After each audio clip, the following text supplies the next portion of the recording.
नमस्कार। मैं Pooja Saraogi PSSM blessing team Orissa से। जैसा कि अपने चौथे ऑडियो में हमने वाक्क्षेत्र पुस्तक के त्रिक्षेत्र के आखिरी समूह वाक्क्षेत्र यानी चेष्टा क्षेत्र के बारे में जाना था, आज हम इस पुस्तक के द्वारा एक और भाग वाक्शुद्धि के बारे में जानेंगे। वाक्शुद्धि का मतलब है कि अपने खुद के दुश्मन मत बनो। अगर हमने किसी को अपशब्द बोले तो वह भी वापस बोलेगा, यानी कि हमारे अपशब्द पलटकर अपशब्दों के रूप में हमें ही मिलेंगे। अपनी भाषा का सही प्रयोग करें तो हम अपने जीवन में आ सकने वाले परिवर्तन को देख सकेंगे। पहले परिवर्तन हमें अपने व्यवहार में दिखेंगे और बाद में अन्य लोगों के बर्ताव में भी दिखेंगे। हर व्यक्ति जो भाषा का सटीक प्रयोग करेगा तो अंततः उसके मन में भावना ठमक जहर निकल जाएगा। आपसी संबंध के बीच का विष समाप्त हो जाएगा। भाषा का सही प्रयोग से व्यक्ति तुम पर नकारात्मक जादू नहीं कर पाएगा। सोच समझकर बोलने से बुरे विचार मन में नहीं बैठेंगे, बल्कि वे विचार टिकेंगे जो प्रेम से जन्मे हैं। हम स्वयं की भाषा की गुणवत्ता जान पाएंगे। हमें अच्छा भी लगेगा, साथ ही शांति व खुशी भी मिलेगी। वाक्शुद्धि से हम नरक को भी बदल सकते हैं। इस समय इस बीज को पनपने का अवसर स्वयं को दें। यदि मनुष्य का मन प्रेम के बीजों के लिए उपजाऊ है तो अवश्य विकसित होगा। इसकी देखभाल करने से यह अंकुरित होगा और प्रेम के बीजों से भर जाएगा। याद रखें, हर शब्द सही, सटीक और प्रेम भरी मधुर वाणी में हो। स्वयं से आरंभ करें, यह जादू शुरू करें। जब हम प्रेम पूर्वक व्यवहार करते हैं और प्रेम पूर्वक वाणी बोलते हैं तो उसी तरह का वातावरण भी पाते हैं। स्वयं को भान कराएं कि आप विलक्षण हो, महान हो, स्वयं से प्रेम करते हो। जो बातें तकलीफ़ देती हैं उन सब छोटे बड़े समझौतों को इन शब्दों से तोड़ डालें। एक कर सकता है तो सभी कर सकते हैं। हम सभी मानव एक सा शरीर दिमाग लेकर आए हैं।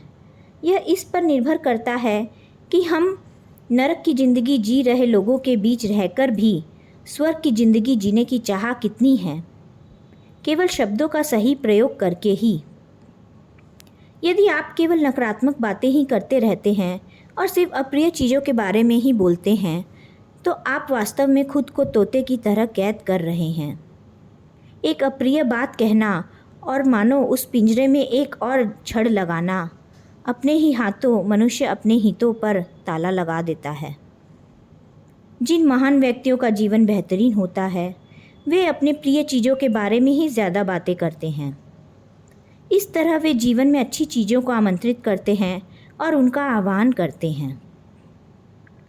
अपना लक्ष्य हासिल करने के लिए वे उतने ही आज़ाद होते हैं जितना कि एक पक्षी। कृपया उस पिंजरे की छड़ें तोड़ दें जिसमें आप कैद हैं। केवल प्रिय चीज़ों के बारे में ही बात करें। बेहतर यही है कि आप दिन भर में हुई अच्छी घटनाओं और चीज़ों के बारे में ही बात करें। उन मुनाफे की बात करें जो आप व्यवसाय में पाना चाहते हैं। आप भी अपना जीवन बदल सकते हैं। दूसरों पर नियंत्रण रखना छोड़ें, कटु वचनों को त्याग करें, अपनी ऊर्जा का सही दिशा में प्रयोग करें। इस तरह आप स्वयं से प्रेम कर पाएंगे और ऊर्जा का पूर्ण प्रयोग कर पाएंगे। सदैव याद रखें, शब्द अच्छे हों या बुरे, वे उतने ही सटीकता से अपने आप आपकी ओर वापस लौटेंगे जैसे पहाड़ी इलाके में शब्दों की गूंज लौटती है। अगर हम स्वयं से सच्चे नहीं हैं और अपनी बात से पलटते हैं तो वैसी ही प्रतिक्रिया हमें मिलेगी। हमें सदा ही अपनी बात पर, वादे पर खरा उतरना है। यही हमारी परंपरा भी है। जैसा कि आप सबने सुना होगा, रघुकुल रीत सदा चली आई, प्राण जाई पर वचन न जाई। हमें भाषा की शुद्धि के साथ साथ भाषा का निष्पाप प्रयोग भी करना चाहिए। निष्पाप का अर्थ क्या है? निष्पाप का मतलब है पाप से रहित। सभी धर्म पाप और पापियों की चर्चा करते हैं, पर हमें यह समझना होगा कि पाप करने का मतलब क्या है। पाप कोई भी एक ऐसा काम है जो आपके विरुद्ध में जाता है। कुछ भी हो जो अनुभव करने से, विश्वास करने से या कहने से आपके विरुद्ध हो जाता है, वह पाप है। जब तुम अपने बारे में कोई धारणा बनाते हो या खुद पर आक्षेप लगाते हो तो तुम अपने ही विरुद्ध हो जाते हो। निष्पाप होना इसके एकदम विपरीत है। निष्पाप भाषा के निष्पाप प्रयोग का अर्थ है ऐसी शब्दावली जो हमारे विरुद्ध नहीं जाती। अगर कहीं मैं खुद से ही प्रेम करती हूँ तो निश्चय ही अपने वार्तालाप में कहीं न कहीं मैं उस प्रेम को भी व्यक्त कर दूँगी। यदि शब्द का निष्पाप प्रयोग हुआ है तो इस प्रेम की प्रतिक्रिया भी उसी रूप में होगी। भाषा के निष्पाप प्रयोग का अर्थ है अपनी ऊर्जा का सही प्रयोग करना। इसका मतलब है अपनी ऊर्जा को अपने लिए सत्य व प्रेम की दिशा में खर्च करना। अगर हम खुद से ही यह समझौता कर लें कि भाषा का निष्पाप प्रयोग ही करेंगे तो मात्र इस अच्छे मनोभाव के कारण हमारे द्वारा सत्य प्रत्यक्ष हो सकेगा और इससे हमारे भीतर दबा भावनात्मक विष बाहर निकल जाएगा। बड़े बड़े परिवर्तन अथवा बदलाव हम कहाँ कर सकते हैं? तीसरे क्षेत्र अर्थात वाक क्षेत्र में हम बदलाव कर सकते हैं। तीसरा क्षेत्र बातों का क्षेत्र है। दिमाग से विचार आते हैं, मुंह से शब्द आते हैं, काया से कर्म आते हैं। विचारों का क्षेत्र तुम्हारी इच्छा है। चेष्टा क्षेत्र तुम्हारी इच्छा नहीं है, अपने आप चेष्टाएं चलती रहती हैं। ज्ञान प्राप्ति के लिए अखंड ज्ञान साधना करनी आवश्यक है। यह जन्म एवं कर्म का समाहार है। त्रिक्षेत्र में मानव जीवन में ध्यान देने वाला, श्रद्धा रखने वाला, अपने आप में सुधार लाने वाला अथवा अपने आप को संस्कारित करने वाला, दूसरों से शिक्षा लेने देने वाला, यह तीसरा क्षेत्र अर्थात वाक क्षेत्र ही है। शब्दों को सुधारने की प्रक्रिया को ही ज्ञान योग कहते हैं।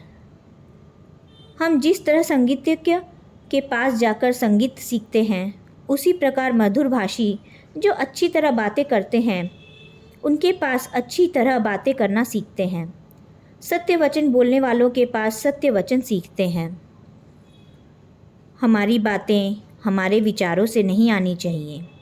हमारी बातें विद्वानों के वचनों की तरह होनी चाहिए। आपके विचार कैसे भी हों, आपकी बातें तो शास्त्रीय ही होनी चाहिए।